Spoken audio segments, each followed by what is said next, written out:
अस्सलाम वालेकुम everyone. I hope आप सब लोग खैर खैरियत से होंगे। Because today session is very very important. Today I will talk about how to attempt a CSS exam, whether it is current affairs, Pakistan affairs. Mainly मैं इन करंट अफेयर्स के एक पेपर का आपको पैटर्न बता दूंगी किस तरह से आपने उसको करना है, और बाकी ऑप्शनल सब्जेक्ट्स जो मेरे थे मैं उनसे रिलेटेड भी आपको बता दूंगी अच्छा किस सब्जेक्ट का क्वेश्चन आपको किस तरह से टैकल करना चाहिए। ठीक है, क्योंकि CSS 2022 के एग्ज़ाम्स आने वाले हैं और एस्पिरेंट्स जो हैं जिन्होंने इन एग्ज़ाम्स में अपेयर होना है, तो ऑब्वियसली उनके लिए ये बड़ा क्रिटिकल टाइम चल रहा है कि अच्छा पेपर को अटैम्प्ट किस तरह करना है, चीज़ें पढ़ भी ली हैं, उनको याद किस तरह करना है, किस तरह से रिटेन रखना है। तो इस टाइम ना बड़ी एक खिचड़ी सी बन रही होती है। तो मैं इस टाइम से मैं भी गुजरी हूँ, बट मुझे जितना मर्जी मेरे जहन में चल रहा होता था कि अच्छा इसको किस तरह से मुझे टैकल करना है, तो एक एक बात मेरे जहन में होती थी कि अच्छा जो मेरा टारगेट है, I have to achieve that target. मुझे किसी और चीज़ पे फोकस नहीं करना, मुझे कोई और सेकंड कोई मल्टीपल थॉट्स जो आ रही हैं मुझे एक बार उनको होल्ड ऑन करना है। मेरा जो मेन फोकस है वो आज का टारगेट है, जो मेरा वीकली टारगेट है वो है। ठीक है,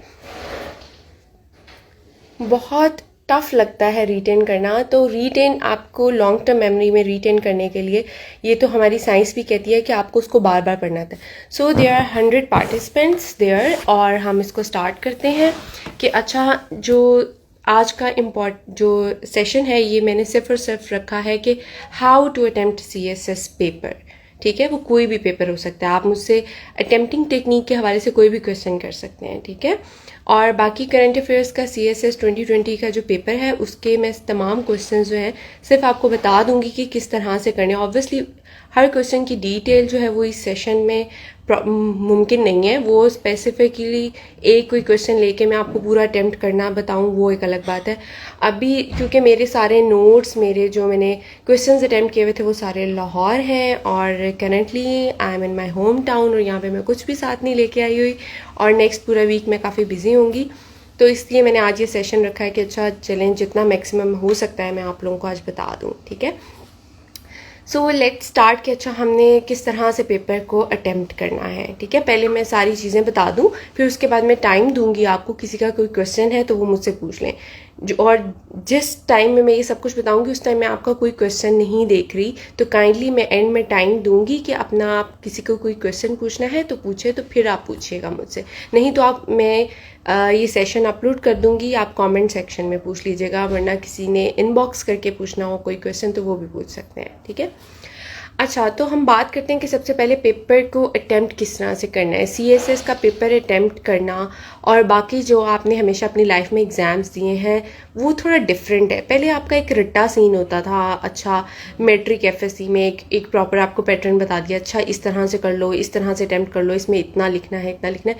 CSS में जो है ना वो रट्टा वाला सीन जो है ना वो थोड़ा बाहर है, मतलब मैं नहीं इस चीज़ को रिकमेंड करती। हाँ, कुछ चीज़ें आपको याद करनी पड़ती हैं, जैसे डेफिनेशंस हैं भाई, उनको आपको याद करना पड़ता है, और कोई किसी भी एक स्पेसिफिक वेरिएबल के लिए आपको 2 से 3 डेफिनेशन लाजमी आनी चाहिए, जो होती है ना की टर्म्स किसी भी क्वेश्चन में।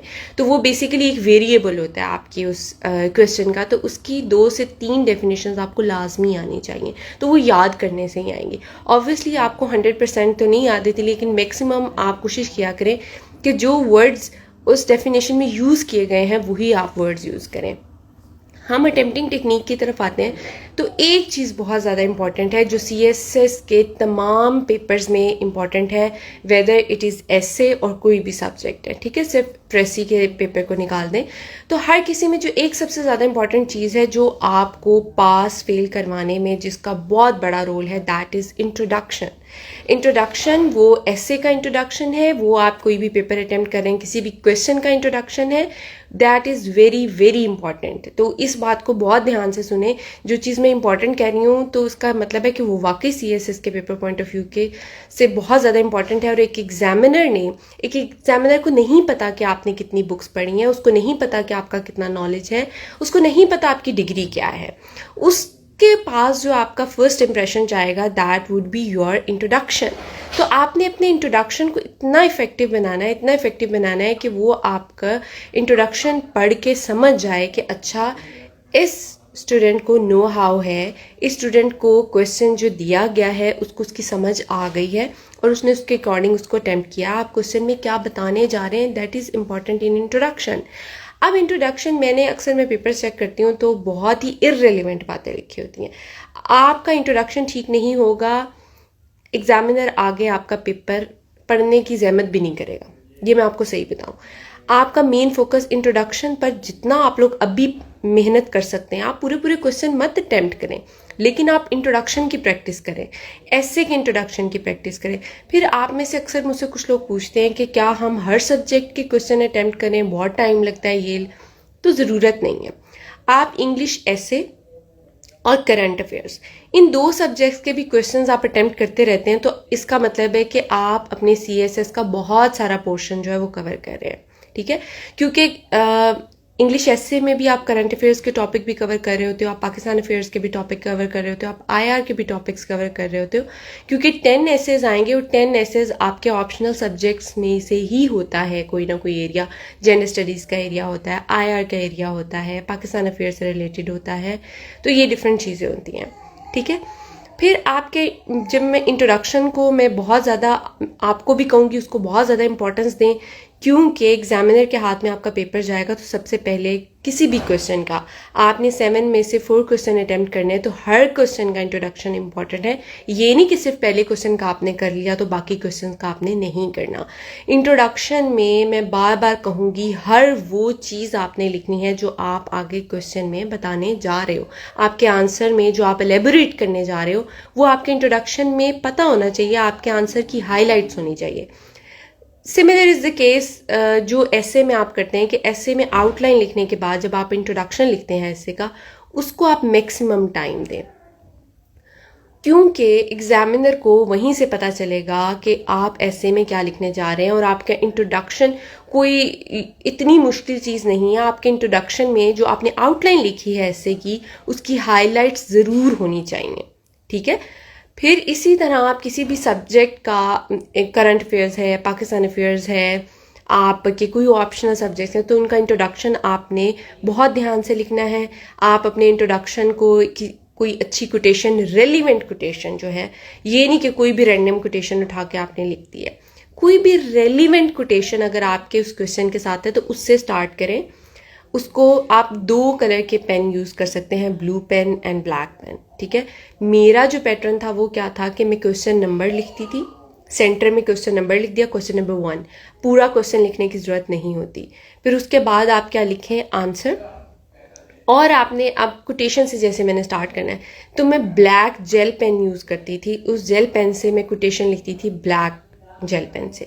उसके बाद मैं अपने इंट्रोडक्शन का जो पहली लाइन स्टार्ट करती थी, तो पहली लाइन जो थी वो मेरे टॉपिक को हिट कर रही होती थी, जो क्वेश्चन में एग्जामिनर ने पूछा है मैं उसका आंसर 1 से 2 लाइन, मतलब इंट्रोडक्शन की जो पहली 2-3 लाइंस है वो बेसिकली आप उसके क्वेश्चन का आंसर दे रहे हो।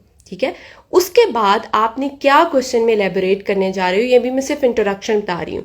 आपने अपने इंट्रोडक्शन में बताना है what you are going to tell in your answer, what you are going to elaborate in your answer, क्या हेडिंग्स होंगी, क्या सब हेडिंग्स होंगी, वो आपने अपने इंट्रोडक्शन में बतानी है। अब यहाँ पे एक क्वेश्चन आता है कि भाई इतनी सारी चीज़ें किस तरह से लिखें, क्वेश्चन में तो आपने बहुत कुछ लिखना होता है, आपने हेडिंग्स हैं, सब हेडिंग्स हैं, वो सारी आप इंट्रोडक्शन में, भाई इंट्रोडक्शन 1 पेज का होगा या 1.5 का होगा, उसमें आप इजीली बता सकते हैं कि अच्छा ये आप हेडिंग, सिर्फ आपने नाम लिखने हैं ना, आंसर जब आप लिखेंगे उसमें तो आपने प्रॉपर उनके पैराग्राफ्स लिखने होंगे हर हेडिंग के नीचे, सब हेडिंग के नीचे। तो इंट्रोडक्शन में सिर्फ और सिर्फ आप उस हेडिंग और सब हेडिंग को मेंशन करेंगे, और आपकी जो इंट्रोडक्शन की जो लास्ट लाइन होगी दैट वुड बी बड़ा पॉजिटिव जेस्चर जाना चाहिए, बड़ी ऑप्टिमिस्टिक सी लाइन होनी चाहिए। अगर इकोनॉमिक क्राइसिस के बारे में पूछा गया है तो आपके इंट्रोडक्शन की जो लास्ट लाइन होनी चाहिए वो बड़ी ऑप्टिमिस्टिक किस्म की होनी चाहिए। Similar is the case with conclusion, वो भी आपके उस पेपर में, क्योंकि एग्जामिनर पढ़ते वक्त आपकी साइकी भी समझ रहा होता है कि अच्छा ये एग्जामिनर किस माइंड सेट के साथ बैठा है। अगर आप पाकिस्तान इंडिया के रिलेशंस पूछे गए हैं, अगर आप उसमें जो है फुल जो है उस टाइम बैठे हुए गुस्से में, इंडिया के खिलाफ जो आपने कुछ सुना हुआ है सब कुछ उसके खिलाफ बोली जा रहे हैं, तो ये नहीं है। क्वेश्चन का बेसिक पर्पस आपने पढ़ना है कि उसमें बेसिकली चीज़ क्या पूछी गई है। वहाँ पर आप अपना एग्रेशन मत निकालें पेपर में, वहाँ पर आपका कूल माइंडेड होना, वहाँ पर आपका पॉजिटिव माइंडेड होना बड़ा इंपॉर्टेंट है, ठीक है। आपने बड़ा न्यूट्रल सा रिस्पॉन्स देना होता है।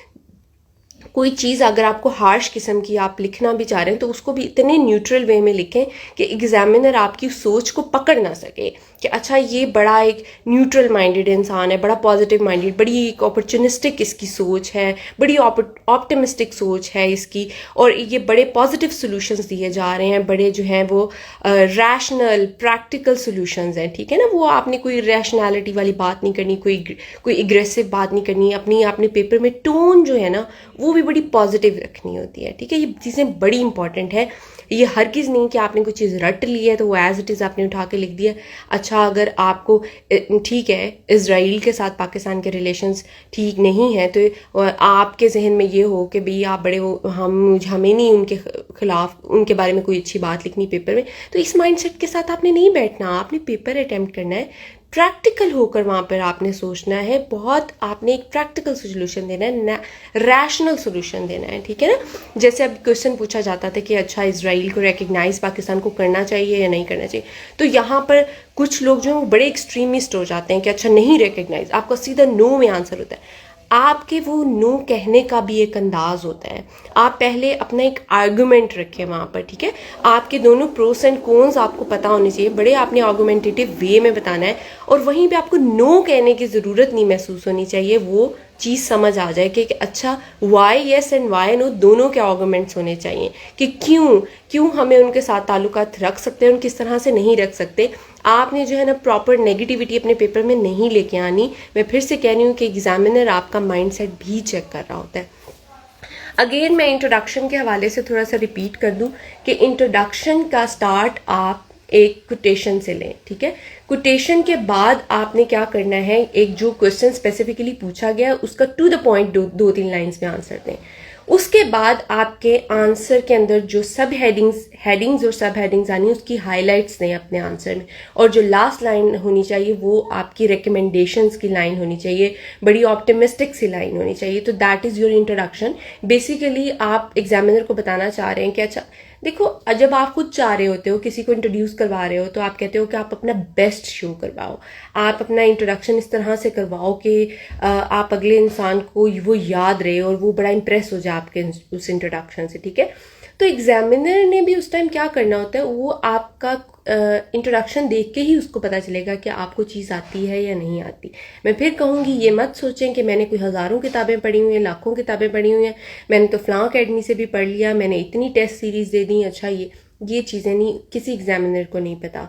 उसके नज़दीक सब पेपर जो हैं वो आए हैं, उसको जो चीज़ वहाँ पर रेलिवेंट लगेगी आंसर से, किसी भी स्टूडेंट ने अगर रेलिवेंट जवाब दिया है तो मैं आपको ये 110% बात श्योरिटी के साथ कह सकती हूँ कि एग्जामिनर आपको उसमें फेल नहीं करेगा। हमेशा इररेलिवेंट आंसर की वजह से लोग फेल होते हैं, ठीक है।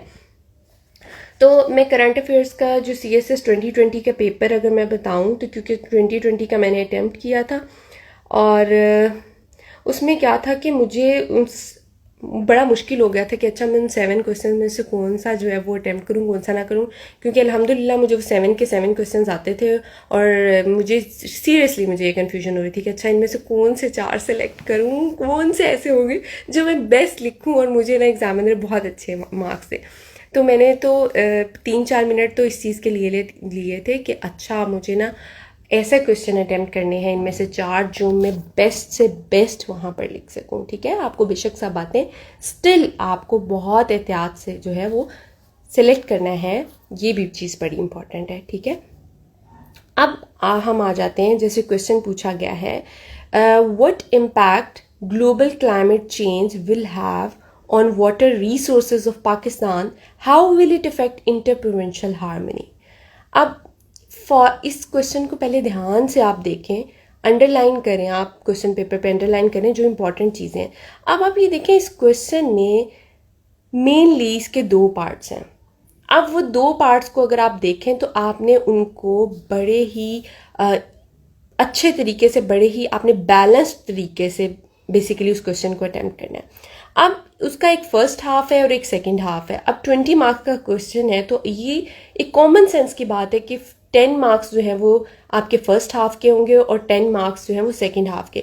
अब ये नहीं होना चाहिए कि आपने फर्स्ट हाफ के लिए जो है वो 4 से 5 सफ़े लिख दिए हैं और जो सेकंड हाफ है उसके लिए आपने 1 या 2 सफ़े पे बात करके ख़त्म कर दिए, तो एग्जामिनर आपको नहीं देगा अच्छे मार्क्स। अगर आप ये कहें लो मैं तो पूरा क्वेश्चन अटैम्प्ट करके आया था, मैंने तो इस क्वेश्चन को भी, इसके भी सारी हेडिंग्स बनाई थी, सब हेडिंग्स दूसरे की भी बनाई थी, तो नहीं, मैं फिर कहूँगी एक क्वेश्चन में 4 पार्ट्स भी हो सकते हैं, 2 पार्ट्स भी हो सकते हैं, वो आपने ध्यान रखना है उस चीज़ का और उसके अकॉर्डिंग आपने बैलेंस रखना है। अब इसी क्वेश्चन को जैसे मैं आपको बताऊं कि उसने कहा है कि what impact global climate change will have on the water resources of Pakistan, ये एक पार्ट है क्वेश्चन का। दूसरा पार्ट है how will it affect interprovincial harmony. तो इसका मतलब है कि आपने जो ग्लोबल क्लाइमेट चेंज का जो इम्पैक्ट हो रहा है वो वाटर रिसोर्सेज पर लिखना है, पाकिस्तान के वाटर रिसोर्सेज पे। ये 10 मार्क्स का ये पार्ट होगा, तो 10 मार्क्स वो आप एग्जामिनर ने रखे हुए हैं, how will it affect into provincial harmony.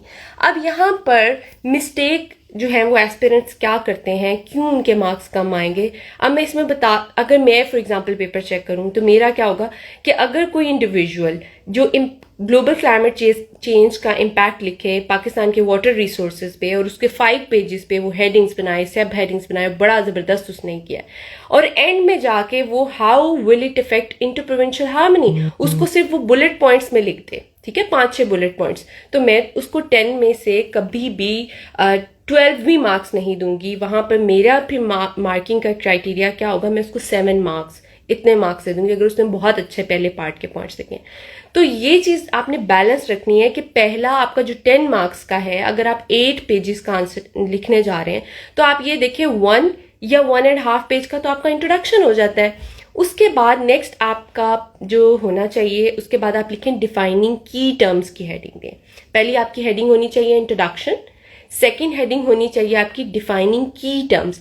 ये हेडिंग आपने सिर्फ उस सूरत में देनी है if there are any important variables in the question, otherwise आपको जरूरत नहीं है, ठीक है। और मोस्टली जो है वो की वेरिएबल्स होते हैं, की टर्म्स होती हैं। अब इसमें आप देखें कि इंट्रोडक्शन के बाद आपकी जो है डिफाइनिंग की टर्म्स में क्या होने चाहिए, ग्लोबल क्लाइमेट चेंज, ठीक है, या क्लाइमेट चेंज आप सिंपल लिख दें, तो that is the key term.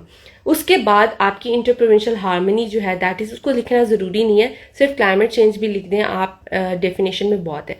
आप देखें आपके 2 पेजेस पे इंट्रोडक्शन और ये चलेगी। उसके बाद आपने 6 पेजेस, इस क्वेश्चन में 8 पेजेस आपके जरूर बनते हैं। आप जितनी मर्जी कोशिश करें आप 8 सफ़ों से कम इस क्वेश्चन के लिए एटलीस्ट नहीं लिख सकते, ठीक है। फिर उसके बाद आपका नेक्स्ट जो है, अब आप ये देखें, आप पहले पार्ट को इसको देखें, पहले पार्ट में देखें, आप यहीं से स्टेटमेंट उठा लें। बेशक आपकी जो हेडिंग है वो आपकी सेंटेंस फॉर्म में होनी चाहिए। सब हेडिंग्स बेशक आप वर्ड लिखें बुलेट फॉर्म में, लेकिन आपकी जो मेन हेडिंग है वो हमेशा हमेशा सेंटेंस फॉर्म में लिखें, उसका ज्यादा अच्छा इम्पैक्ट होता है। जैसे आप लिखें impact of global climate change on water resources of Pakistan, please directly hit करें टॉपिक को। करंट अफेयर्स से रिलेटेड मैं बात कर रही हूँ। करंट अफेयर्स के हर क्वेश्चन में हिस्टोरिकल बैकग्राउंड की जरूरत नहीं होती, ठीक है। अब यहाँ पर जरूरत नहीं है ग्लोबल कि कैसे क्लाइमेट चेंज स्टार्ट हुआ, क्या प्रोटोकॉल्स आए, क्योटो प्रोटोकॉल हुआ, क्या हुआ, नहीं, इन चीजों की जरूरत नहीं है। आपको डायरेक्टली हिट करना है टॉपिक को। आपने इंट्रोडक्शन लिख दिया है, उसके बाद आपने डिफाइनिंग की टर्म में ग्लोबल क्लाइमेट चेंज की आपने डेफिनेशन लिख दिया। उसमें आप थोड़े से अगर स्टेटिस्टिक्स बताना चाह रहे हैं तो उसी में बता दें। नेक्स्ट जो 3rd पेज से आपका स्टार्ट होगा उसमें आपने मेन हेडिंग देनी है impact of global climate change on the water resources of Pakistan. इसमें एक और आप चेंज कर सकते हैं कि पहले आप हेडिंग दे दें available water resources in Pakistan, फिर आपने उसको बहुत ज्यादा नहीं लिखना, उसमें बहुत टू द पॉइंट बात करनी, क्योंकि ये आपका मेन क्वेश्चन नहीं है। आपका मेन क्वेश्चन है impact of global climate change. तो आप इम्पैक्ट से पहले available water resources in Pakistan उसको बहुत एक पैराग्राफ में लिखें, या बीच में उसमें आप सिर्फ बुलेट पॉइंट्स में भी लिख सकते हैं। जो मेन पार्ट आपका स्टार्ट होगा वो आप लिखेंगे impact of global climate change on water resources of Pakistan, ये आपकी मेन हेडिंग होगी। उसके नीचे आपकी सब हेडिंग्स आएंगी। फिर इस पार्ट को अटेम्प्ट करते हुए इस मेन हेडिंग के नीचे एटलीस्ट आपकी 4 सब हेडिंग जरूर होने चाहिए। 4 पॉइंट्स वाटर रिसोर्सेज किस तरह से इफेक्ट हो रहे हैं, किसकी वजह से, ग्लोबल क्लाइमेट चेंज की वजह से, वो होने चाहिए। अब आप एक सब हेडिंग लिखेंगे, एक सब हेडिंग के नीचे आप 5 से 6 लाइन्स लिखें, इनफ। बहुत लंबे लंबे पैराग्राफ लिखने की ज़रूरत नहीं है, एग्जामिनर के पास इतना टाइम नहीं होता कि वो आपके बड़े बड़े पैराग्राफ, वो इरिटेट हो जाता है एग्जामिनर।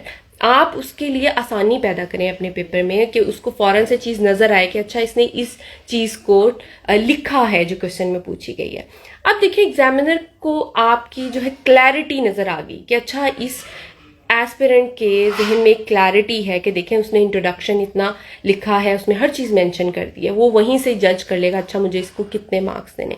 उसके बाद इसको पता चल गया अच्छा ओके इसने डिफाइन भी कर दिया, उसको ये भी पता है कि पाकिस्तान में अवेलेबल वाटर रिसोर्सेज क्या है, इसको ये भी पता है कि कौन से वो रिसोर्सेज कैसे इम्पैक्ट हो रहा है उनका ग्लोबल क्लाइमेट चेंज की वजह से। ठीक है, फिर आप देखें नेक्स्ट अब आपका पार्ट स्टार्ट हो जाएगा।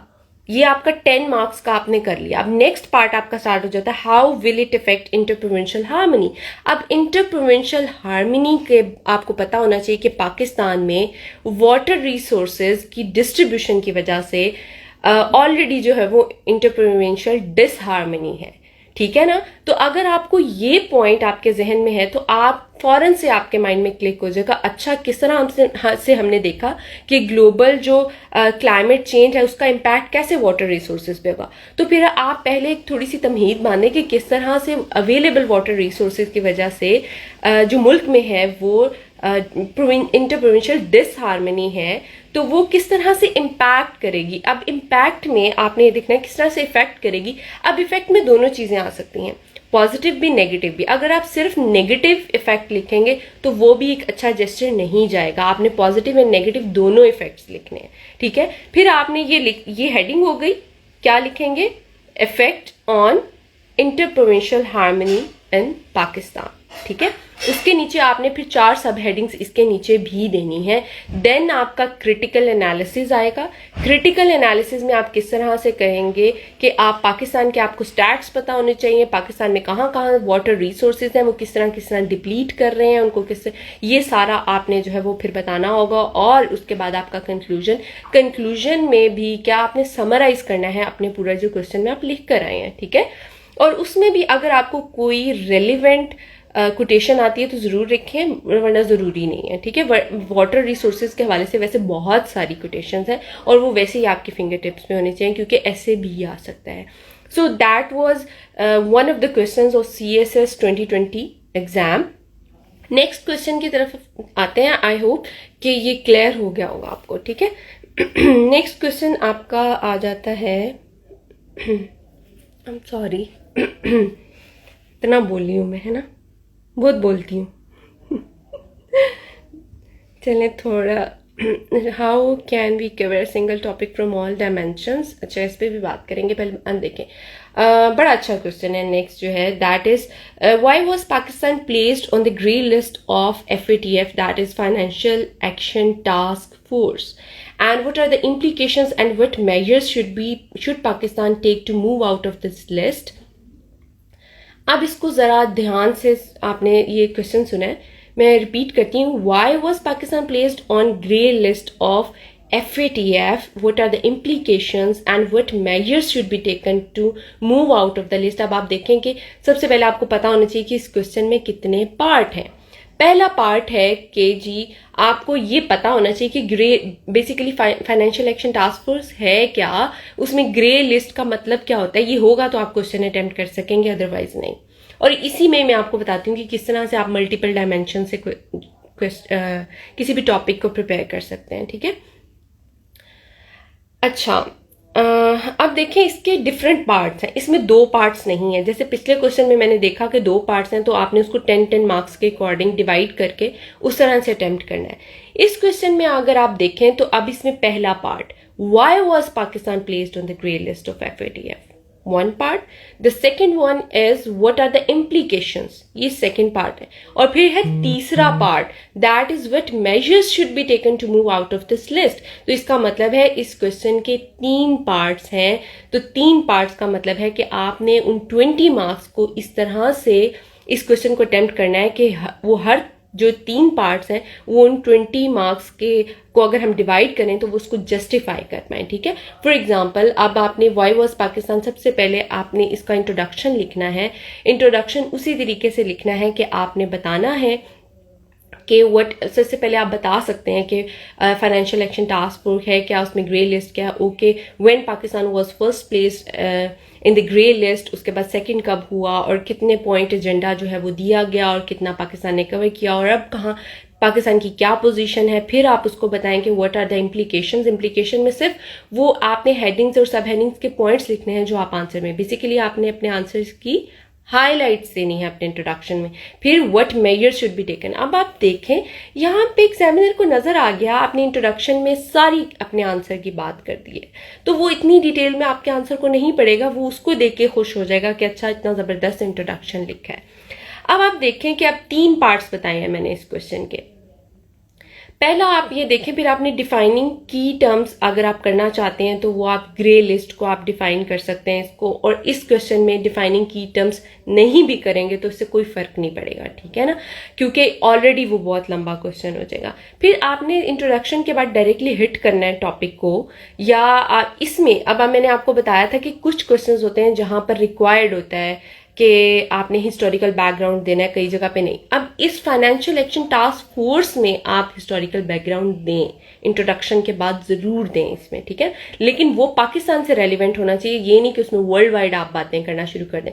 सिंपल सी बात बताएं कि अच्छा when was FATF established and how many lists are there in FATF? One is blacklist, other one is grey list. How many countries are blacklisted? How many countries are grey listed at this moment? और पाकिस्तान कब हुआ? बस वो आपने एक paragraph लिखना है 8 to 10 lines का, and that is more than enough, या आप उसको एक टेबल फॉर्म में लिख दें, ठीक है। फिर उसके बाद आप देखें, फिर आपकी हेडिंग होनी चाहिए कि Pakistan on the grey list of financial action task force, ये आपकी हेडिंग होगी। उसके बाद आपने सब हेडिंग्स में बताना है कि अब वाई वॉज पाकिस्तान, ठीक है ना, तो अब वाई मीन्स कि आपने रीजंस देनी है, ठीक है। आप हेडिंग में पूरा ये भी लिख सकते हैं कि why was Pakistan placed on the grey list of FATF, ठीक है। फिर उसके नीचे आपने सब हेडिंग्स देनी है, आपकी 4 से 5 सब हेडिंग्स जरूर होनी चाहिए, ठीक है। फिर उसके बाद आप इससे ज्यादा मत लिखें, क्योंकि आप फिर क्वेश्चन को मैनेज नहीं कर पाएंगे, बैलेंस नहीं कर पाएंगे, क्योंकि आपने अभी इम्प्लीकेशंस भी लिखनी है, अभी रिकमेंडेशंस भी लिखनी है। फिर आप आ जाएंगे सेकंड पार्ट पर, that would be what are the implications. आप सिंपल लिखें कि इम्प्लीकेशंस फॉर पाकिस्तान, ये सिंपल लिख सकते हैं। उसके बाद आपने इसके नीचे सब हेडिंग्स देनी है, 5 जो है वो 4 to 5 सब हेडिंग्स आप जरूर दें कि क्या इम्प्लीकेशंस हो सकती हैं। तो अब आप देखें यहाँ पर किस तरह से आप अपने पेपर को डिफ्रेंशिएट कर सकते हैं। आप में से बहुत सारे लोग होंगे जो इम्प्लीकेशंस की सिंपल डायरेक्ट लिख देंगे, ये इम्प्लीकेशंस है, लेकिन जिसका स्टैंड आउट करेगा पेपर वो अब किस तरह से लिखेगा। मैं होंगी तो मैं यहाँ इस पेपर को किस तरह से करूंगी कि मैं short term, mid term and long term implications लिखूंगी। मैं सिर्फ और सिर्फ इम्प्लीकेशंस की हेडिंग देके, सब हेडिंग्स देके कोई बात खत्म नहीं करूंगी। मुझे अपना पेपर दूसरों से डिफ्रेंशिएट करना है, मुझे कुछ ऐसी चीज अपने पेपर में लेकर आनी है जो स्टैंड आउट करे। तो वो क्या चीज स्टैंड आउट करेगी कि मैं शॉर्ट टर्म इम्प्लीकेशंस बताऊंगी, मैं मीडियम टर्म इम्प्लीकेशंस बताऊंगी, मैं लॉन्ग टर्म इम्प्लीकेशन, ठीक है। उसके बाद आपके रिकमेंडेशंस। अब रिकमेंडेशन देना बड़ा ही आसान काम है, जो इम्प्लीकेशंस है उन्हीं को ठीक करना इज रिकमेंडेशन, और वो आप बता सकते हैं कि किस तरह से हम शॉर्ट टर्म मेजर्स ले सकते हैं, किस तरह से हम लॉन्ग टर्म मेजर्स ले सकते हैं। उसके बाद आपने क्रिटिकल एनालिसिस देना है। क्रिटिकल एनालिसिस में आपने कोई न्यूज़ पेपर में पढ़ा है, किसी न्यूज़ में सुना है, आप उसका रेफरेंस देके क्रिटिकल एनालिसिस करें। Critical analysis means plus and मतलब उसके advantages and pros and cons दोनों चीज़ें लिखनी होती हैं, ठीक है। क्रिटिकल एनालिसिस का हरगिज मतलब नहीं होता कि सिर्फ नेगेटिव पॉइंट्स लिखना। उसके बाद आप उसको कंक्लूड करें, दैट्स इट, ठीक है। नेक्स्ट क्वेश्चन की अगर हम बात करें तो ये बड़ा अच्छा क्वेश्चन था। फिर हम नेक्स्ट की बात करें तो that is given the volatile. अब ये अगस्त 5 को जो लॉकडाउन कश्मीर में हुआ था तो उसमें था कि given the volatile lockdown in Indian occupied Kashmir, what are the viable policy choices available to Pakistan? What can Pakistan realistically do to ease the sufferings of Kashmiri people? अब आप ये देखें कि अभी तक आपने जितने भी क्वेश्चन देखे, कोई क्वेश्चन अभी तक ऐसा नहीं आया जिसका सिर्फ एक पार्ट हो। आपने खुद से उस क्वेश्चन में निकालना है कि अच्छा कितने पार्ट हैं। ये कॉमन सेंस की बात होती है और आप लोग क्या करते हैं, सिर्फ क्वेश्चन को देखते हैं और धड़ाधड़ उसमें लिखना शुरू कर देते हैं। आप बिल्कुल नहीं सोचते कि अच्छा इसमें से क्या रेलिवेंट चीज़ हमने लिखनी है, क्या इरेलीवेंट है, किस तरह से उसको स्क्रूटनी करनी है। हमारे पास जो इतना सारा डेटा है उसको हमने किस तरह से ऑर्गेनाइज करना है। यही तो बात है कि जो ऑर्गेनाइज कर जाते हैं उस टाइम में, वो 35 to 40 मिनट्स में क्वेश्चन को समझ के वो ही फिर अच्छे मार्क्स भी लेते हैं। ठीक है, अब आप ये देखें कि इस क्वेश्चन में अब इसके पार्ट्स चेक करें। Given the volatile lockdown in Indian occupied Kashmir, what are the viable policy choices available to Pakistan. अब यहाँ पर आप डायरेक्ट वायबल चॉइसेस लिख देंगे तो ये काफ़ी नहीं है। पहले आपने बताना है, इंट्रोडक्शन के बाद आपको ये लाजमी बताना है कि कब जो है वो इंडियन ऑक्युपाइड कश्मीर में कब लॉकडाउन हुआ। दैट वाज वॉलेटाइल लॉकडाउन, आप उसको बताएं वो कैसे था, उसको सब हेडिंग्स में लिखें, लेकिन उसको बहुत लंबा नहीं लेके जाना। देन आपने जो है वो पॉलिसी चॉइसेस अवेलेबल, अब देखें वो लॉकडाउन हुआ, उसकी ऑब्वियसली इम्प्लीकेशंस भी होती हैं।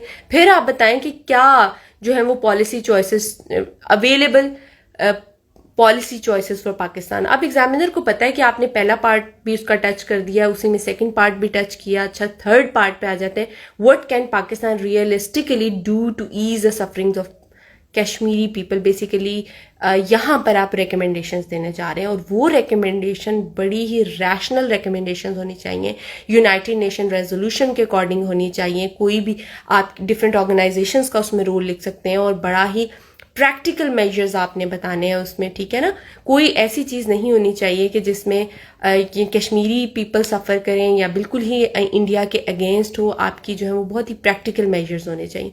उसके बाद आपका क्रिटिकल एनालिसिस, कश्मीर के इशू पे क्रिटिकल एनालिसिस आप डिफरेंट डायमेंशंस में जाके लिख सकते हैं। आप यूएनओ के रेफरेंस से लिख सकते हैं, ओआईसी का रोल लिख सकते हैं, डिफरेंट चीज़ें लिख के फिर आपका कंक्लूजन होगा, एंड दैट्स एनफ। ठीक है,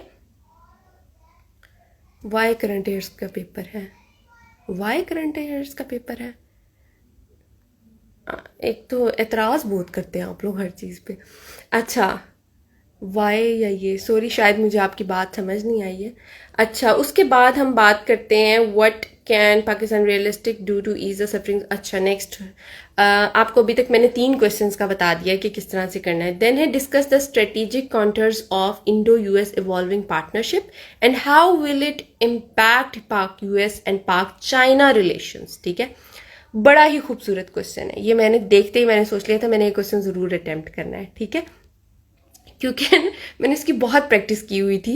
एक तो ये, और इसी में एक और क्वेश्चन आएगा इंडो पैसिफिक वाला। ये 2 क्वेश्चन तो देख के मेरा दिल गार्डन गार्डन हो गया था। वो वाओ, मतलब I am the lucky one जिसको ये पेपर बड़ा पसंद आया था। ठीक है, अच्छा इसमें आप देखें, अब यहाँ पर आप पार्ट्स देखें इस क्वेश्चन के। थोड़ा सा हंसी मजाक हो जाना चाहिए, ज़िंदगी पहले ही बहुत मेरे ख्याल से सबकी बड़ी सीरियस चल रही होगी, तो मुस्कुरा भी लेना चाहिए। आप लोग बड़े सीरियस होकर बड़े गौर से सुन रहे होंगे, अच्छा मैम क्या कह रही हैं, इतनी सीरियस किस्म की बातें, तो दरम्यान में थोड़ा सा मुस्कुरा लेना चाहिए ना।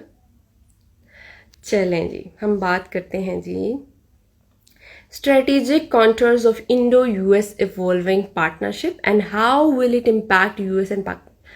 अब आप देखें, जब आप करंट अफेयर्स प्रिपेयर करें या आप आईआर प्रिपेयर करें, आपका आईआर है या नहीं है, आपने फिर भी कंट्रीज़ के रिलेशंस को प्रिपेयर करना है। मेनली पाक US, China US, Indo US, Indo पाक, ये रिलेशंस जो है ना आपके लाजमी होने चाहिए। ठीक है, देखा सब खुश हो गए हैं, बड़े प्यारे प्यारे दिल भेज रहे हैं, कोई इतनी प्यारी प्यारी मोटिकन्स भेज रहे हैं, खुश हो गए हैं, ठीक है, फ्रेश हो गए। अब ना चीज़ें दिमाग में ज़्यादा बैठेंगी।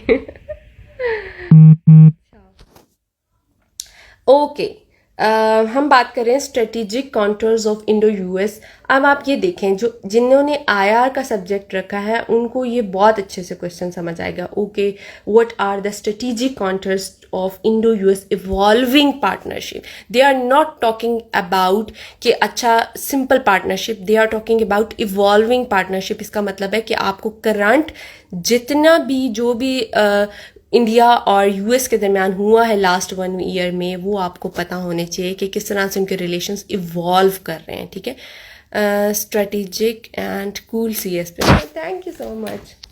You people are cool and you people are love, seriously. Okay जी, अच्छा अब यहाँ पे आप देखें इंडो यूएस रिलेशंस आपको पता होंगे। अगर आपको पता है तो आपके लिए कोई मुश्किल नहीं है कि किस तरह से इवॉल्व कर रहे हैं, और हमेशा से वो जो है वो सेम ही चल रहे हैं इंडो यूएस रिलेशन, ठीक है। पार्टनरशिप आप बताएं कि किस तरह से उनकी जो है आर्म्स की जो है वो किस तरह से उनकी पार्टनरशिप्स हो रही हैं, किस तरह से ट्रेड के हवाले से पार्टनरशिप्स हो रही हैं, ये आपको पता होंगी तो आप ये क्वेश्चन अटेम्प्ट कर सकेंगे, ठीक है। And how will it impact Pakistan. अब आप देखें कि पहला पार्ट है strategic contours of Indo US relation partnership, ठीक है, ये एक पार्ट है।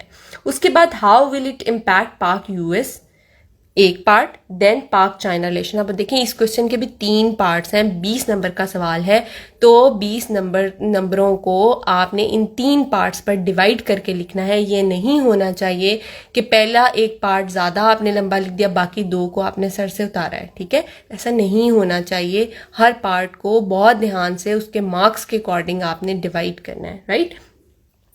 फिर आप ये देखें कि यूएस इंडो यूएस इवॉल्विंग जो पार्टनरशिप्स जितनी भी हो रही हैं आर्म्स के हवाले से, न्यूक्लियर ट्रेड, किसी भी हवाले से जो उनकी पार्टनरशिप्स हो रही हैं वो आपको पता होनी चाहिए, जैसे कैमकोसा, लेमोसा, ये सारी पार्टनरशिप्स आपको पता होनी चाहिए, ठीक है।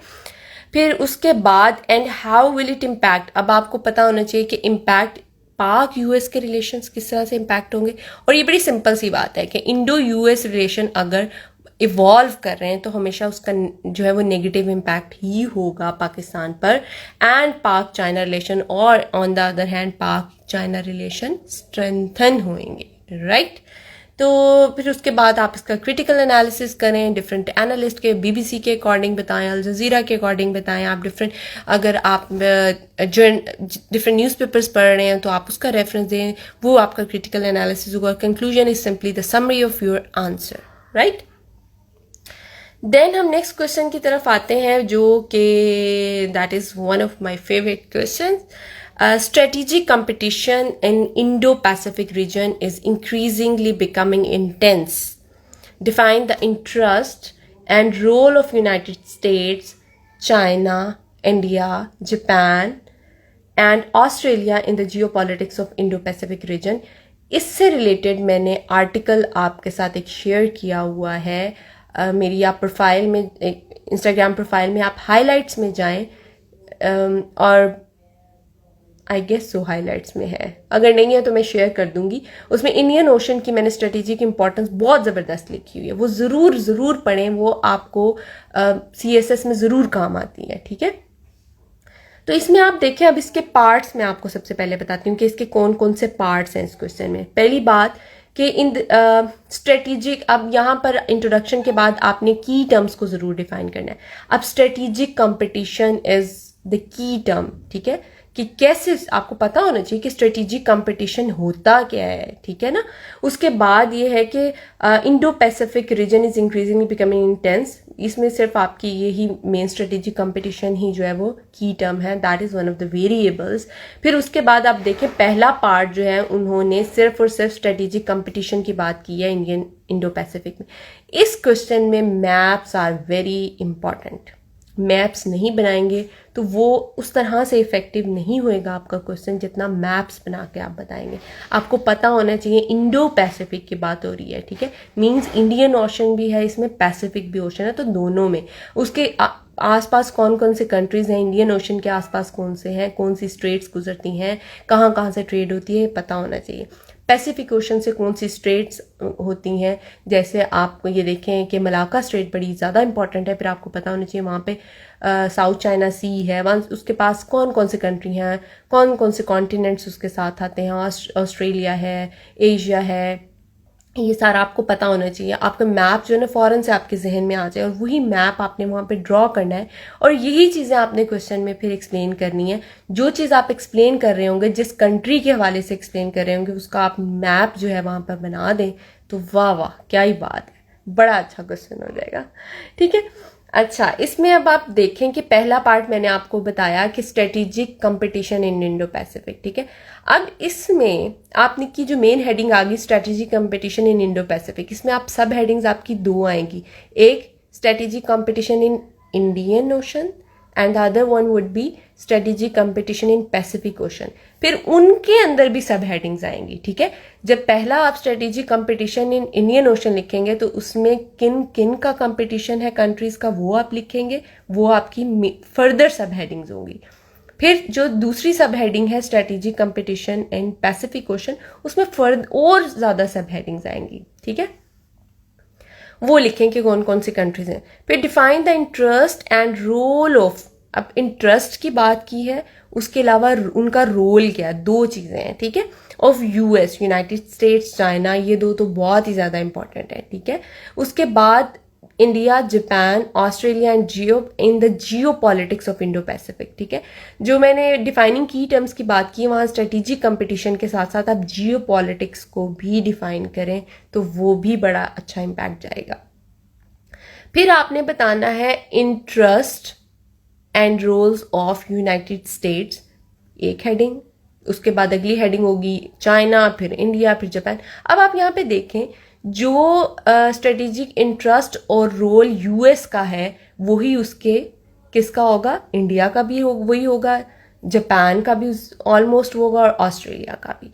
चाइना का उससे ऑपोजिट होगा। ऑब्वियसली वहां पे आप साउथ चाइना सी की बात करेंगे, साउथ चाइना सी को ड्रॉ करें आप, वो बड़ा प्यारा ड्रॉ होता है। वहां पे आप ऑयल रिजर्व्स को शो करवाएं, वहां पे आप गैस रिजर्व को शो करवाएं, वहां पर आप फिशिंग रिजर्व्स को शो करवाएं, कौन कौन से वहां पे आइलैंड्स उन्होंने बना, किन आइलैंड्स पे उनकी, ये सारे आप मैप के थ्रू बताएं, ठीक है। फिर मलाक्का स्ट्रेट वहां से आप बता रही है, मलाक्का डायलेमा की बात करेंगे। आप जब क्रिटिकल एनालिसिस करेंगे तो उसमें आपने मलाक्का डायलेमा की जरूर बात करनी है, उसमें आप सी पैक की भी बात कर सकते हैं कि क्यों, ये सारा आपका क्रिटिकल एनालिसिस में चीजें आएंगी। And then there would be conclusion.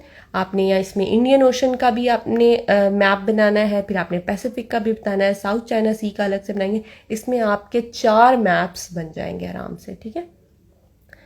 Next जो है क्वेश्चन आ जाता है ऑर्गेनाइजेशन से रिलेटेड क्वेश्चन दिया हुआ है। Discuss in detail the role of OIC, Organisation of Islamic Cooperation, conference cooperation, Arab League and GCC in the Middle East crisis and conflicts. अच्छा, मैं अमूमन ना ऑर्गेनाइजेशंस वाला क्वेश्चन अटेम्प्ट नहीं करती थी क्योंकि मैं प्रिपेयर करते वक्त भी ऑर्गेनाइजेशंस को इतना ज़्यादा फोकस नहीं किया था। सिर्फ मैं उनका मैंडेट देखती थी कि अच्छा और कौन कौन सी मेंबर कंट्रीज होती थी कि कोई उसमें से MCQ ना आ जाए, इस हवाले से मैं ज़रूर प्रिपेयर करती थी, ठीक है। तो ये क्वेश्चन मैंने नहीं किया था। अब आप देखें कि इसमें सिर्फ OIC की बात नहीं की जा रही, इसमें अरब लीग की भी बात की जा रही है, इसमें GCC की भी बात की जा रही है। और मैं मिडल ईस्ट वैसे कहती हूँ कि मिडल ईस्ट आपको ज़रूर प्रिपेयर करना चाहिए, उसके हवाले से कोई ना कोई क्वेश्चन आपका ज़रूर आ जाता होता है।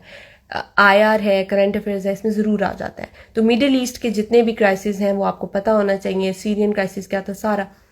मैंने क्या किया था कि जो मेरा स्टडी टेबल था उसके सामने मैंने मैप लगाया हुआ था पूरे मिडल ईस्ट का, और उसमें हर मैप जो कंट्री है उसके क्राइसिस को मैंने बुलेट पॉइंट्स में लिखा हुआ था, स्टिकी नोट्स लगाए हुए थे। अच्छा, ईरानियन रेवोल्यूशन, ईरान और जो सऊदी अरेबिया के क्या रिलेशंस रहे हैं। अच्छा, सीरियन क्राइसिस, कौन कौन सी कंट्रीज इन्वॉल्व रही, क्या क्या इम्प्लीकेशंस रही। फिर उसके बाद जो है कतर क्राइसिस, उसका आपको पता होना चाहिए क्या रोल रहा, किस तरह से कतर क्राइसिस से वो बाहर है। यमन क्राइसिस, आपको सारा मिडल ईस्ट जो है ना वो आपके फिंगर टिप्स पे होना चाहिए। अरब रेवोल्यूशन, जैस्मिन रेवोल्यूशन, ये सारी आपको पता होनी चाहिए, ठीक है। फिर वहां से अच्छा, स्ट्रेट ऑफ हॉर्मुज की बड़ी इंपॉर्टेंस है, वो आपको पता होना चाहिए। तो discuss in detail the role of OIC introduction के बाद इसमें कोई की टर्म नहीं है, इसमें की टर्म को डिफाइन करने की जरूरत नहीं है। अब आप देख रहे हैं कि जितने क्वेश्चन हम अटेम्प्ट करते जा रहे हैं उसमें हर किसी को आपने जिस तरह से एग्जामिनर ने क्वेश्चन पूछा उसके अकॉर्डिंग हमने अटेम्प्ट करना है। हर क्वेश्चन में बैकग्राउंड की जरूरत नहीं है, जिसमें ज़रूरत है ज़रूर लिखना है। हर क्वेश्चन में डिफाइन की टर्म्स को डिफाइन करने की ज़रूरत नहीं है, जिसमें है उसमें हम ज़रूर कर रहे हैं, ठीक है। अब हम बात करें, अब इंट्रोडक्शन के बाद आपका सिंपल आ जाना चाहिए रोल ऑफ अब मिडिल ईस्ट क्राइसिस के बारे में। ये बड़ा एक्सटेंसिव क्वेश्चन है तो इसको बड़े ध्यान से अटेम्प्ट करना होता है। अब देखिए मिडिल ईस्ट में तो इतने सारे अब क्राइसिस, यहाँ पर एक बात याद रखिएगा, CRISIS का मतलब होता है एक क्राइसिस, ठीक है। यहाँ पे प्लूरल लिखा हुआ है, CRISES मीन्स प्लूरल, ठीक है। क्राइसिस, मिडिल ईस्ट के क्राइसिस की बात हो रही, कितने सारे क्राइसिस हैं, तो वो कौन कौन से हैं, वो कतर क्राइसिस है, वो यमन क्राइसिस है, सीरियन क्राइसिस है, ये सारे, ठीक है। पैलेस्टीनियन इशू है, ये सारे, ठीक है।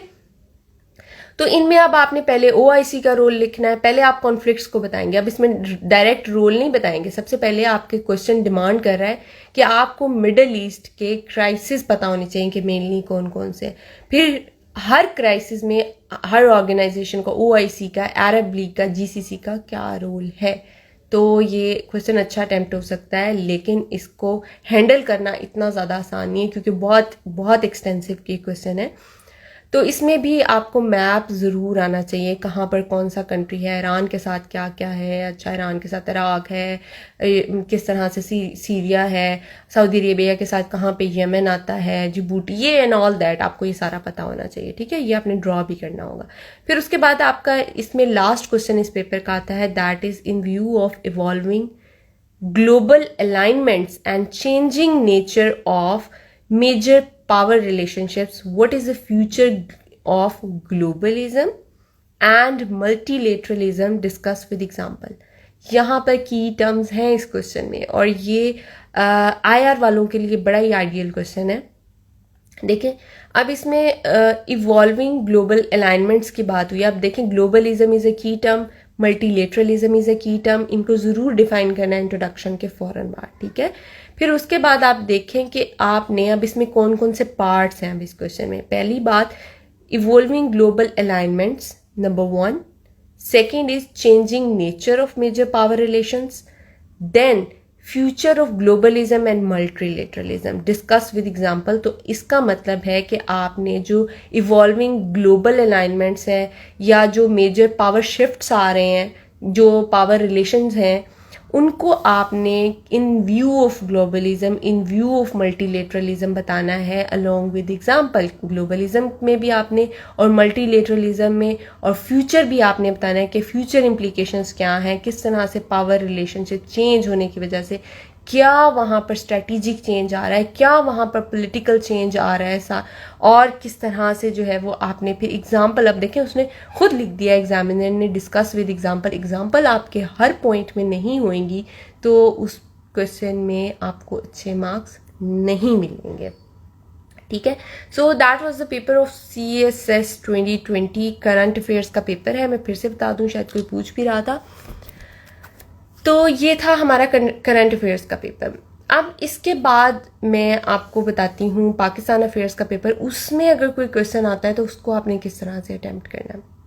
अब मुझसे काफ़ी लोग पूछते हैं कि जी लेगेसी के बारे में बता दें कि लेगेसी किस तरह से लिखनी है।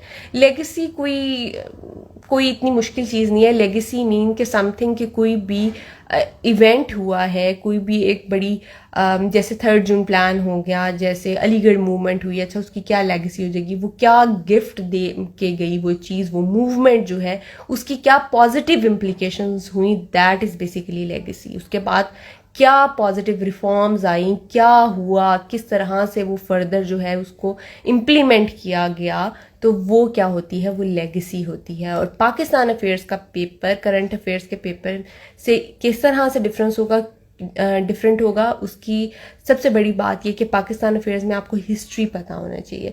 करंट अफेयर्स में फिर बता रही हूँ, जहाँ रेलिवेंट है, जहाँ रिक्वायर्ड है हिस्ट्री वहाँ मेंशन करें, अदरवाइज नहीं है ज़रूरत हिस्ट्री लिखने की। ठीक है, जब पाकिस्तान अफेयर्स का आप पेपर क्वेश्चन अटेम्प्ट कर रहे होते हैं उसमें क्या होता है कि पेपर उर्दू में करते हैं या पंजाबी में, प्लीज़ हेल्प मी। ठीक है, अच्छा, तो हम बात कर रहे थे कि पाकिस्तान अफेयर्स के पेपर की बात करें, उसमें इंट्रोडक्शन के बाद आपने हिस्टोरिकल बैकग्राउंड ज़रूर लिखें। आप उसको बेशक आप उसको बुलेट फॉर्म में लिख दें, एरो बना के आप लिख दें किसी भी तरीके से, लेकिन हिस्टोरिकल बैकग्राउंड ज़रूर लिखें। उसके बाद आपने क्या करना है, डायरेक्टली पे हिट करना है टॉपिक को। हेडिंग्स, उसके पार्ट्स आप देखें इस क्वेश्चन में कितने पार्ट्स हैं, उस पार्ट को आप लें, उसकी हेडिंग्स एंड सब हेडिंग्स बना के आप लिखें। फिर उसके बाद आपने उसकी लेगेसी लिखनी है, अच्छा फर्दर क्या हुआ। फॉर एग्जांपल कि 3 जून प्लान के बाद कौन कौन सी रिफॉर्म्स आई, किस तरह से 3 जून प्लान ने इम्पैक्ट किया जो फर्दर मूवमेंट्स हुई।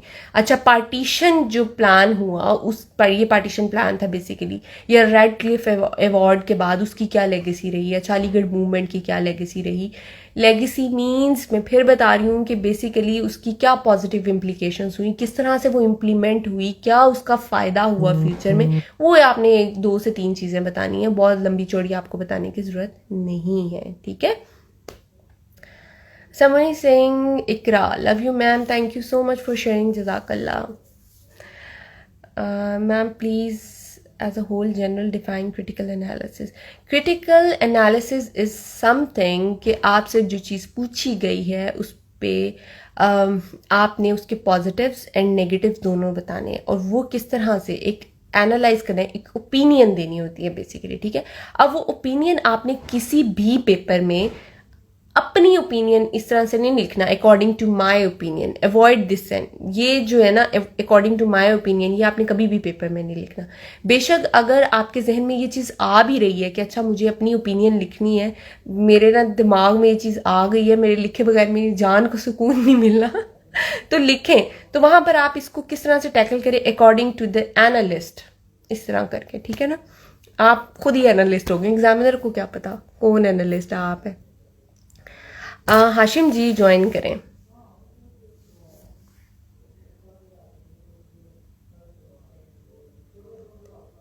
तो और थोड़ा वो चीजें बताएंगे, देखते हैं वो अटेंड करते हैं या नहीं। तो ये तो था बेसिकली। हेलो, अस्सलाम हाउ आर यू? क्या हाल चाल है Hashim? I am perfectly fine, Allah का शुक्र। आप बताएं। बड़ी फॉलोइंग मैं है बिल्कुल, यार। It's like 165 people are like watching you live. 173 यार, मेरे आने से आपके जो लाइव आपको देख रहे थे इंक्रीजिंग ग्रेजुअली। अच्छा, तो आप क्रिटिकल एनालिसिस क्या बता रही हैं मैडम? तो थोड़ी सी आप रोशनी डालें क्रिटिकल एनालिसिस पे। ये जो है, भाई आप टॉपर लोग हैं, आप बता सकते हैं, ये हम मैं हमें मैं उतना जा नहीं रहा पता हूँ, जितना क्या आप आप। इस तरह से करेंगे? मैं जा रहा हूँ। नहीं नहीं, मैं सही बात कर रही हूँ मैं। ये सर हाशिम आपको बताएंगे कि बेसिकली क्रिटिकल एनालिसिस, हाशिम इनको बताएं कि क्रिटिकल एनालिसिस क्या है, मतलब बताएं। ये एक चीज ना बड़ी कंफ्यूज करती है एस्पिरेंट्स को। अच्छा, क्रिटिकल एनालिसिस का मतलब क्या है? क्रिटिकल एनालिसिस और कंक्लूजन को ना वो मिक्स कर जाते हैं, वो कहते हैं अच्छा वही कंक्लूजन है, वही क्रिटिकल एनालिसिस। तो ये इसमें थोड़ा डिफरेंस बताएंगे मुझे।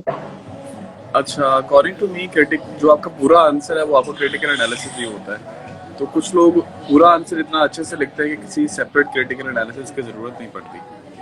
लेकिन कुछ लोग इस तरह से करते हैं कि क्रिटिकल एनालिसिस की सेपरेट हेडिंग देते हैं और उसके अंदर दे कंपेयर, वो प्रोज एंड कॉन्स डिस्कस कर लेते हैं, पास्ट को प्रेजेंट से कंपेयर कर लेते हैं, आईआर की थ्योरीज लगा के, रियलिज्म लगा के या लिबरलिज्म लगा के या कंस्ट्रक्टिविज्म लगा के वो सिचुएशन को एक्सप्लेन करते हैं।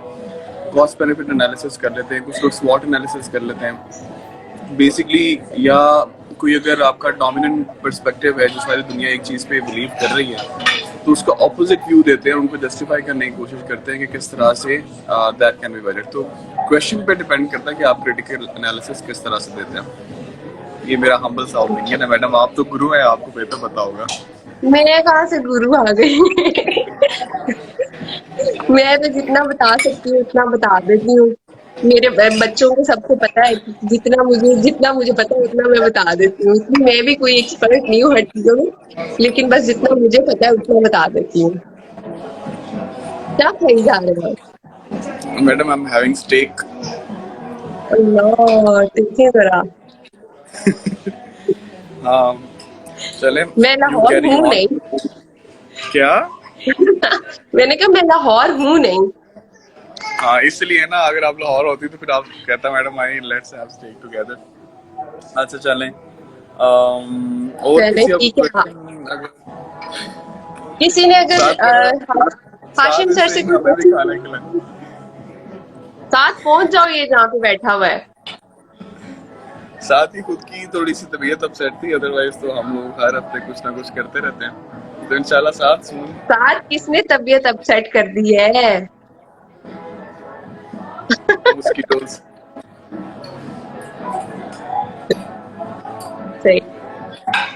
हाशिम, कोई आप मैसेज देना चाहें सीएसएस एस्पिरेंट्स को जो 2022 में अपेयर होना चाहते हैं? अच्छा, I know a lot of people who are like going to academies and they're just wasting their time. भाई अपने ऑप्शनल्स पकड़ो और अपना सिलेबस पूरा करो। सही है, आप like they are reading a lot of irrelevant stuff, कोई किताबें पढ़ने की ज़रूरत नहीं है। सिंपल अपना टॉपिक पकड़ो सिलेबस का, उसको डिफरेंट बुक्स से आप कवर कर सकते हैं। नहीं, लेकिन पूरी पूरी किताब पढ़ने की कोई ज़रूरत नहीं है। लोग पूरा पूरा पाकिस्तान अफेयर्स के लिए ट्रैक टू पाकिस्तान और पता नहीं कौन कौन सी पाकिस्तान हार्ड कंट्री बुक्स पढ़ लेते हैं। उसको पढ़ने की फिलहाल ना आपके पास टाइम है ना आपके पास उनको पढ़ने की ज़रूरत है। आप सिर्फ और सिर्फ अपना सिलेबस कवर करें। और करंट अफेयर्स और पाक अफेयर्स के बारे में मेरा थोड़ा सा डिफरेंट पॉइंट ऑफ व्यू है। करंट अफेयर्स, पाक अफेयर्स और एसए की तैयारी जो है ना वो इकट्ठी होती है। आप एक किसी भी टॉपिक को ले लें और उसको जो है ना हर एंगल से उसको कवर कर लें। फॉर एग्जांपल इस्लामोफोबिया है, अब करंट अफेयर्स में भी आ सकता है उसका, आपको ऐसे भी आ सकता है। क्लाइमेट चेंज पाकिस्तान के हवाले से भी आ सकता है, करंट अफेयर्स में भी आ जाएगा, ऐसे भी आ जाएगा। इसी तरह से डेमोक्रेसी के इशूज़ हैं, एजुकेशन है या और यूएन है। तो ये कुछ ब्रॉड टॉपिक्स हैं, वो आपको हर एंगल से अगर कवर कर लें तो आपको आपको कहीं भी हेल्प कर देते हैं, पाकिस्तान अफेयर्स में भी, करंट अफेयर्स में भी और हिस्से में भी। तो उन तीनों की तैयारी इकट्ठे करें और बाकी अपने ऑप्शनल जो है ना वो आप कवर कर लें। ठीक है, there is no time left. और कोई फजूल किताबें नहीं पढ़नी है आपने। जो लोग आपको कहते हैं कि पता नहीं 20-20 किताबें पढ़ लें, हमने पता नहीं क्या कर दिया था, और आप फलां जर्नल पढ़े और फलां आप जो है ना रिसर्च पेपर पढ़े। यार आप जो पढ़ रहे हैं उसको अच्छे से पढ़ के, चीज़ों को ऑब्जर्व करके उसको फाइनल अपने माइंड में बिठा लें। और बाकी बस रिवीजन में जो है चीज़ों को पक्का करें। डन। बिल्कुल सही बात है। ये इस बात इस से मैं वक्त भी एग्री करती हूँ। जी इस बात से इस मैं वक्त भी फजूल एग्री करती किताबें हूँ कि पढ़ना, आपका इस वक्त फजूल किताबें पढ़ना या फजूल की आप जो टाइम वेस्ट करना इस लीथल। ये टाइम भी नहीं है मेरे ख्याल में हाशिम। इस टाइम जो आपके अपने नोट्स बने होते हैं ना, तो आप वो नोट्स पढ़ रहे होते हैं, क्योंकि इस टाइम तक आप अपना सिलेबस कवर कर चुके होते हैं और आपके अपने नोट्स जो हैं आप उनको बार बार बस रिवाइज करें। ये आरिस के जरा आप क्वेश्चन हाँ, पढ़ रहे हैं? मैं सुन रहा हूँ, मैं पढ़ रहा हूँ, वही पढ़ के मैं हंस रहा था। सही है, सही है।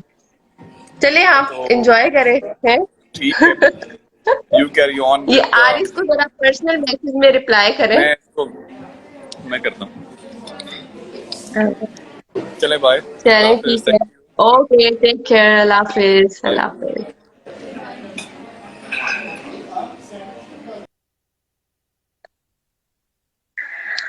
अच्छा जी, इसके अलावा अभी किसी को कोई क्वेश्चन पूछना है तो वो मुझसे पूछ लें, क्योंकि मैंने आपको पेपर अटेम्प्टिंग टेक्निक बता दी है। कोई कंफ्यूजन रह गई हो तो वो जरूर पूछें, ठीक है? सर आतिफ हाशिम चले गए हैं।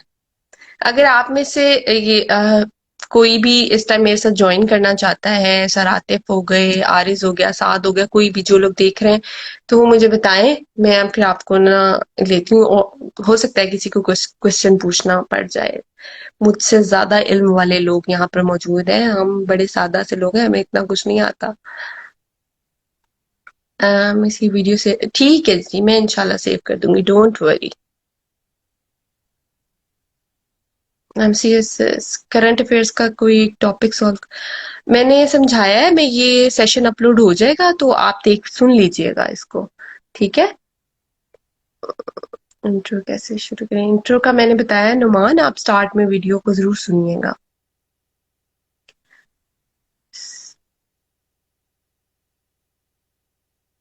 कि किसी का और कोई क्वेश्चन हो? आपने इस्लामियत के पेपर, अच्छा ये क्वेश्चन मुझसे बहुत ज्यादा पूछा जाता है कि इस्लामियत का पेपर मैंने किसमें अटेम्प्ट किया था, और इंग्लिश में किया था या उर्दू में, और इंग्लिश में करना चाहिए या नहीं करना चाहिए। पहली बात, जो मैंने अटेम्प्ट किया था उर्दू में, उसकी रीजन भी बताती हूँ। दूसरी बात ये कि medium of language doesn't matter in Islamic paper. Ma'am के काफी आंसर नहीं हुए, उनको एड्रेस करें। कामिल, इसके जवाब ना पुलिस वालों के जवाब जो है ना वो पुलिस वाले ही देंगे। कामिल आप जवाब दें, ठीक है? अच्छा, हम बात कर रहे थे कि इस्लामियात मैंने उर्दू में अटेम्प्ट किया था, और उसकी रीज़न ये थी कि मैंने मैट्रिक में भी उर्दू में इस्लामियात पढ़ी थी, एफएससी में भी उर्दू में इस्लामियात पढ़ी थी, और इवन बीएस में भी इस्लामियात का सब्जेक्ट था तो उर्दू में पढ़ा था। तो मुझे था कि मैं क्यों एक टाइम लगाऊं इंग्लिश में आयात को याद करने में। फिर कुरान पाक की तफसीर मैंने ऑलरेडी की हुई थी, मैट्रिक के फौरन बाद मैंने पूरी कुरान पाक की तफसीर की थी। कुछ आयात हैं जो जिनके तर्जमे, जिनकी तफसीर मुझे बड़ी डिटेल में आती थी, तो मुझे था कि क्या ज़रूरत है कि मैं इंग्लिश में करूँ, उर्दू में मुझे टाइम नहीं उस पे लगाना पड़ेगा। मैंने बहुत कम टाइम दिया था इस्लामात को, कि मैं वो अपना टाइम जो है वो बाकी सब्जेक्ट्स को दूँ। तो इस ये मत सोचें कि उर्दू में रखेंगे तो ऐसा हो जाएगा, इंग्लिश में रखें तो ऐसा। आपका जो दिल करता है, जिसमें आप कंफर्टेबल हैं, अगर आप, लेकिन उर्दू के लिए ये शर्त है कि आपकी राइटिंग अच्छी होनी चाहिए, अदरवाइज आप उर्दू में मत रखें, ठीक है? इंग्लिश में रखें भी। इस्लामियत के लिए मैंने हर सब्जेक्ट के लिए सोर्सेज शेयर किए। मैं मेरी प्रोफाइल विजिट करें, वहां आपको मिल जाएंगे, हाइलाइट्स में भी मिल जाएंगे और वैसे भी प्रोफाइल में। Thank you so much sir Atif. Sir Atif is saying Sobia you are doing a great work, may Allah bless you। Thank you so much sir. कितनी खुशी होती है ना आपके बैचमेट्स जो है वो आपको खुश करें। Thank you once again sir. How many pages required for 20 marks questions? 6 to 8 pages are enough. ठीक है? तो मेरा ख्याल है कि आज का सेशन 1 घंटा हो गया, तो दैट इज इनफ। मेरे ख्याल पेपर अटेम्प्टिंग टेक्निक ये मैं सेशन जो है वो अपलोड कर रही हूँ, यहीं पे सेव हो जाएगा। उसके बाद जिसने सुनना है, किसी को कोई क्वेश्चन रह गया है, मैं मिस कर चुकी हूँ क्योंकि हर कमेंट नहीं पढ़ा जाता, तो वो आप क्या करें कि फिर जो मैं वीडियो अपलोड होगी तो नीचे आप कमेंट सेक्शन में मुझसे पूछें, फीडबैक भी दें, कुछ और चीजें इंप्रूव मुझे करने की, मुझे भी फीडबैक देते रहा करें, मेरा भी क्रिटिकल एनालिसिस किया करें, ठीक है? और खुश रहें, और अपने बड़ों की रिस्पेक्ट करें, अपने उस्ताद कराम की रिस्पेक्ट करें, अपने वालदैन की, अपने बहन भाइयों की। और क्योंकि ये आपकी जिंदगी का बहुत बड़ा असासा है, और आपकी कामयाबी भी इन लोगों का बहुत बड़ा हाथ है। आप अकेले कुछ भी नहीं है। आपके पेरेंट्स की दुआएं, आपके बहन भाइयों की दुआएं, आपके उस्ताद की दुआएं, इनके बगैर आप कुछ भी नहीं है। तो खुश रहें, रिस्पेक्ट दूसरों को देंगे तो आपको रिस्पेक्ट मिलेगी। ओके, फिर मिलते हैं इंशाल्लाह नेक्स्ट सेशन में। Till then take care, Allah हाफिज।